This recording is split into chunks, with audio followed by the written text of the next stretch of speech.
조갑제 TV 시청자 여러분 안녕하십니까? 2024년 3월 24일 오후 2시 15분입니다. 국민의힘 한동훈 비상대책위원장은 제가 오늘 오후 4시 세브란스 병원에서 전국 의대 교수협의회 회장단과 대화를 나누기로 약속했다고 밝혔습니다.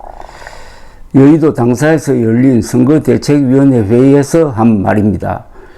정부의 의과대학 정원 방침에 반발하여 의대 교수들의 집단 사직서 제출이 하루 앞으로 다가오자 한 위원장이 이들을 만나 현안을 논의할 계획이라는 이야기입니다.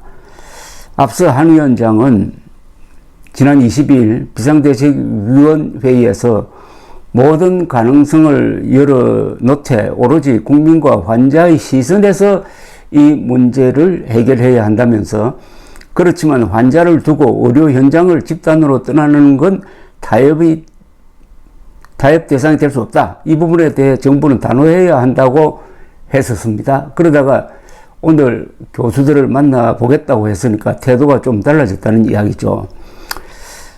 조선일보는 여권 내부에서도 정원 규모 2,000명이 과도하다는 의료계 주장을 일정 부분 수용할 필요가 있다는 의견이 이어지고 있다고 했습니다. 때문에 한 위원장이 정부와 의료계 사이의 중재 역할을 할 것이라는 관측도 나온다고 했는데, 그런데 대통령실은 이런 한동훈 위원장과 다른 입장을 취하고 있습니다. 성태윤 대통령실 정책실장은 오늘 KBS 일요진단에 출연해가지고 법과 원칙에 있어서 절차를 밟지 않을 수 없다고 했습니다. 오는 26일부터 의료 현장에 복귀하지 않은 전공의를 대상으로 면회를 정지시키겠다는 방침입니다. 성 실장은 가급적 정부는 행정, 사법적 처분이 나가지 않는 것을 희망한다면서 이런 절차가 마무리되기 전에 환자 곁에 돌아와서 환자를 방치하는 일이 없도록 다시 부탁드린다고 했습니다. 성 실장은 전공의를 돌아오게 하기 위해 교수님들이 오히려 더 수업과 진료를 열심히 해주는 게 도움이 된다. 가장 중요한 국민 안전과 건강, 생명을 담보로 하는 일이 있어서는 안 된다고 했습니다. 정부가 내놓은 의대 정원 규모 2,000명 조정 가능성에 대해서도 선을 그었습니다. 성 실장은 현 의료 상황을 그대로 유지해도 2035년에는 의사 수가 10,000명 정도가 부족하다.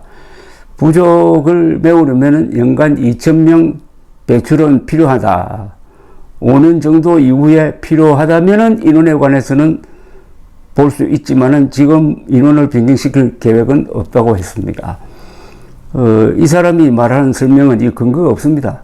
현 의료 상황을 그대로 유지해도 2035년에는 의사 수가 10,000명 정도가 부족하다는 것은 이거는 사실무근입니다. 사실무근이라는 것은 대한의학한림원에서 이 근거가 되었다는 보고서 3가지를 한 달 동안 분석해 보았더니 오히려 앞으로는 의사 수가 너무 많아 가지고 의사 수를 줄여야 할 상황이 오게 되어 있다는 내용이 그 안에 들어가 있는데, 그것은 무시하고 정부가 멋대로 지금 의사 부족 사태가 있고 앞으로도 의사 부족 사태가 일어날 것이다라는 자료를 왜곡했다라고 발표한 바가 있습니다. 2,000명이라는 이 숫자는 아무런 근거가 없습니다. 그러니까 이것은 전문가들이 올린 의견과 달리 윤석열 대통령이 좀 심하게 말하면은 몇백 명 올린 것을 거기에 동그라미 하나 더 붙인 거 아니냐, 이렇게 해서 의료 대란을 일으켰다는 주장이 오히려 더 설득력이 있어 보이는 것입니다. 자, 그런데 오늘 또 이 기사만 보면은 한동훈, 윤석열이 서로 엇나가고 있습니다. 한동훈 위원장은 만나서 일단 대화를 하겠다는 자세고, 윤석열 대통령을 대신하는 성태윤 정책실장은 타협의 여지가 없다라고 딱 선을 그었습니다. 지금까지 한동훈 위원장은 의료 대란에 대해서 일체 한마디도 하지 않았습니다. 잘한다고도 하지 않고 의사들을 비판하지도 않고 중재할 생각도 하지 않았습니다. 그러다가 이 의료 대란이 길어지니까 여론이 악화되어 가지고 이제는 오히려 중도층이 왼쪽으로 돌면서 민주당과 조국혁신당 쪽으로 가는 흐름이 굳어지고 그것이 전체 선거판에 영향을 주어가지고 현재로는 수도권에서부터 국힘당이 참패할 것이라는 보도가 막 나오기 시작했습니다. 이미 늦었을지 모릅니다. 그동안에 한동훈 위원장이 침묵하고 있었던 것은 윤석열 대통령이 밀어붙이는 이 의료 사태에 대하여 내심 저건 아닌데 하는 생각을 가지고 있었기 때문에 침묵하면서 윤석열 대통령 편을 들지 않고 그렇다고 의사 편을 들지 않고 하는 방관자적 입장을 취했다고 보여집니다. 그러나 지금 더 있다가는 이게 선거 패배에 결정적 영향을 주겠다는 판단을 한 것으로 보입니다.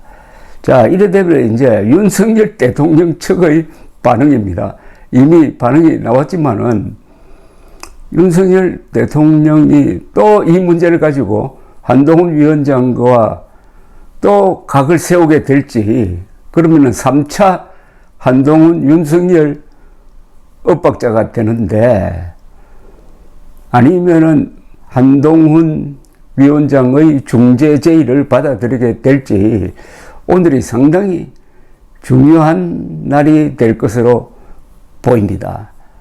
지금 윤석열 대통령의 의사 집단에 대한 맹공격은 거기에 감정이 실려 있습니다. 그걸 국민들도 느끼고 당사자인 의사 그리고 의대생들, 부모들이 느끼고 있습니다. 그 감정이 실리면 감정적으로 대응을 합니다. 그러니까 의사 집단, 그 표로서 영향을 끼치는 범위가 아무리 적게 잡아도 한 100만 명이 될 겁니다. 이들이 완전히 운동권 심리로 되어가지고 이제는 윤석열 지지에서 윤석열 탄핵 쪽으로까지 의견이 나오고 하는 이런 상황으로 악화가 되었습니다. 감정 대 감정의 싸움입니다. 홍준표 대구시장이 잘 정리를 했습니다. 지금 요사이 윤석열 때 조국 제2차 대전으로 가는데 여기에 대해서 법리적으로 접근하면 안 된다. 이거는 국민 감정의 문제다. 국민 감성에 대하여 법리적 접근은 먹혀들지 않는다. 정치적 접근이 있어야 된다. 즉 국민 감정에 대해서 법리적으로 접근해가지고 지금 대통령실이 하듯이 법을 어겼으니까 엄격하게 대응하겠다고 계속 이 경고를 하는 것은 기름을 붓는 결과를 현재까지는 낳고 있습니다. 한국의 선거는 감정에 의해서 결정되는 경우가 많습니다. 이번도 마찬가지입니다. 윤석열 대통령의 불통 그리고 금사식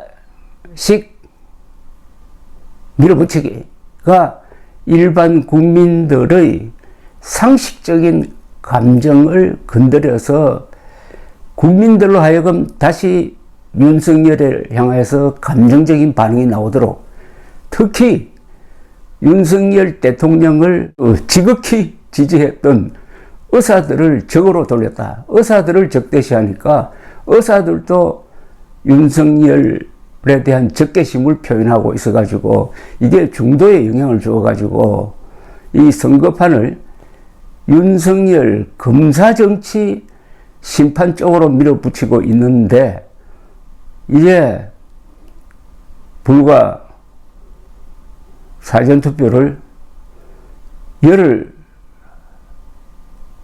좀 남겨놓고 한동훈 위원장이 나섰습니다. 여기에 궁금한 것은 윤석열 대통령이 또 어떻게 나오느냐는 겁니다. 감사합니다.